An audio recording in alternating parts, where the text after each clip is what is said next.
프랑스에는 파리의 개는 짖지 않고 어린이들은 울지 않는다라는 말이 있습니다. 자유를 사랑하지만 자녀 교육에는 어느 나라보다 엄격한 곳이 프랑스입니다. 프랑스 교육 철학의 중심인 독립심은 생활 곳곳에 스며들어 있습니다. 공원에 가면 4대 되는 아이들이 모여서 놀고 있고 부모들은 책을 읽거나 음악을 듣고 와인을 마십니다.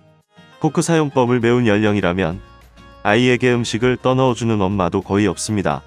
아이는 아주 어릴 때부터 이 세상은 혼자 살아가는 곳이 아니며 모두를 위한 시간과 공간이 있다는 걸 배우게 됩니다. 경제교육의 화두 역시 독립심입니다. 중고교생은 정해진 용돈을 받게 됩니다. 독특한 점은 많은 부모들이 자녀에게 직접 용돈을 주기보단 계좌이체를 선호한다는 점입니다. 선불 직불 카드 사용자가 700만 명을 넘어서며 대다수의 프랑스 청소년들이 이를 사용하는 것으로 추정되고 있습니다. 성인이 돼서 독립하기 전까지는 부모가 아이들을 올바른 길로 이끌어야 한다는 강한 문화적 유산에 따라 일부 은행들은 직불 카드 내역을 부모에게 문자 서비스로 전송하거나 스마트폰에서 확인할 수 있는 서비스를 제공하고 있습니다. 이처럼 프랑스의 청소년 경제 교육은 어릴 때부터 헛된 소비와 나쁜 경제 습관을 들지 않도록 엄격하게 가르치고 있습니다. 청소년이 알아야 할 경제 용어 100가지를 통하여 주변에서 쉽게 만나는 경제 이슈의 개념과 원리를 자연스럽게 터득하기를 바랍니다.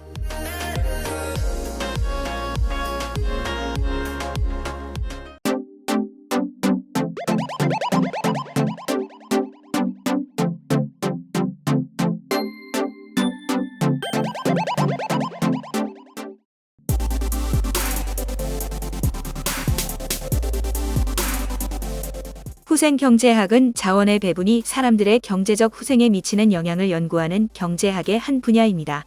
영국의 경제학자 아서 세실 퀴고가 1920년에 그의 저서 후생경제학을 출간함으로써 후생경제학이란 말이 경제학에서 본격적으로 등장했습니다. 구입 희망자가 어떤 재화를 구입하기 위해 지불하고자 하는 최고 금액을 지불용이라고 합니다. 지불용의는 구입 희망자가 이 물건에 얼마나 가치를 부여하는지를 나타냅니다. 구입 희망자는 자신의 지불용의보다 낮은 가격의 재화를 사고 싶겠지만 지불용의를 초과하는 가격을 내고 사지는 않을 것입니다.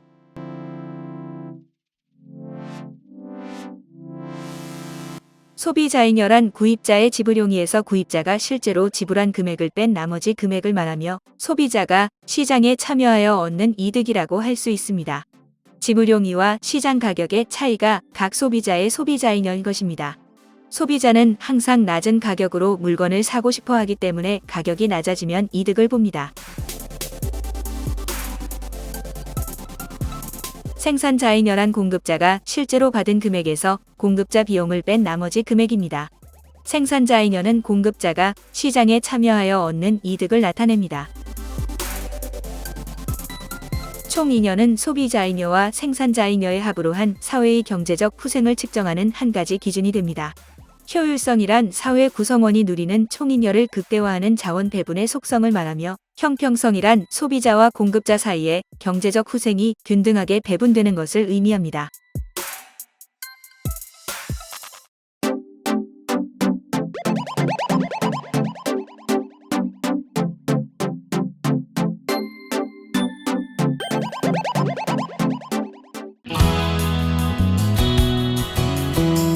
만화로 보는 맹크의 경제학 7권 세트 1권 경제학의 10대 기본 원리 2권 시장의 작동 원리 3권 기업의 행동 원리 4권 소득 분배의 기본 원리와 경제학의 새로운 분야 5권 국민경제의 기본 원리 6권 화폐와 환율의 작동 원리 7권 경기 변동과 경제정책의 작동 원리 만화로 보는 맹크의 경제학 6개 언어로 번역되어 세계로 수출. 한국을 넘어 세계인들이 경제학을 즐깁니다.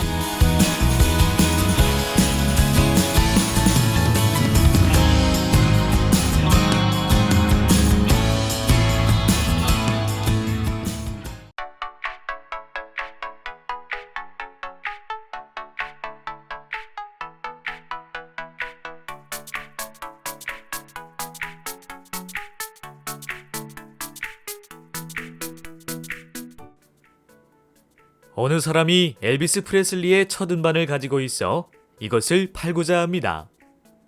이 사람은 경매에 음반을 내놓기로 합니다.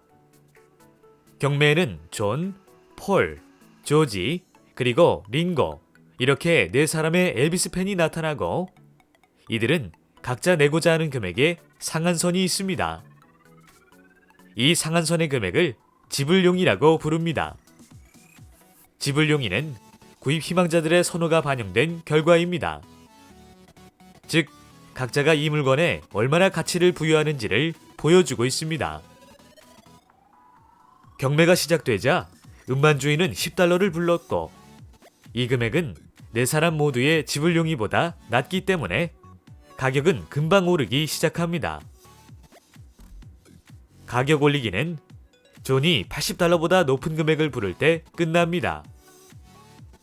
그리고 폴, 조지, 링고는 $80보다 높은 금액을 지불할 의사가 없기 때문에 이 경매에서 탈락하고 맙니다. 중요한 것은 경매로 이 음반을 가장 가치 있게 생각하는 존에게 팔렸다는 사실입니다. 존은 경매에 참여함으로써 $100의 가치가 있다고 여기는 물건을 $80에 구입해 $20만큼 이득을 얻게 된 것이죠. 반면 폴, 조지, 그리고 링고는 음반을 얻지 못했지만 지출도 없어 아무런 소비자 잉여를 누리지 못합니다. 소비자 잉여라는 개념을 만든 이유는 자유거래를 통한 시장 성과가 경제적 후생 수준에 미치는 영향을 평가하기 위해서입니다.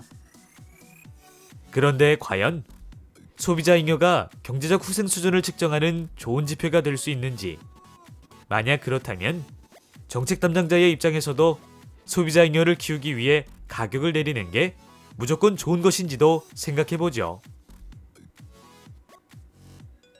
정책 담당자가 소비자의 취향을 존중하는 사람이라면 소비자 잉여는 경제 후생을 측정하는 좋은 지표가 됩니다. 그러나 어떤 경우에는 소비자 취향을 무시해야 할 경우도 있습니다. 예를 들어 마약 중독자들이 마약을 낮은 가격에 구입했다고 해서 이들이 이득을 얻는다고 말할 수는 없죠. 그런 예외가 있음에도 불구하고 대부분의 시장에서 소비자 잉여는 경제적 후생을 제대로 반영한다고 볼 수 있습니다. 경제학자들도 각자의 선호가 반영된 소비자들의 의사결정은 대체로 합리적이라고 믿습니다. 자신이 구입하는 물건에서 이득이 얼마인지는 소비자 스스로가 가장 잘 안다고 보아야 합니다.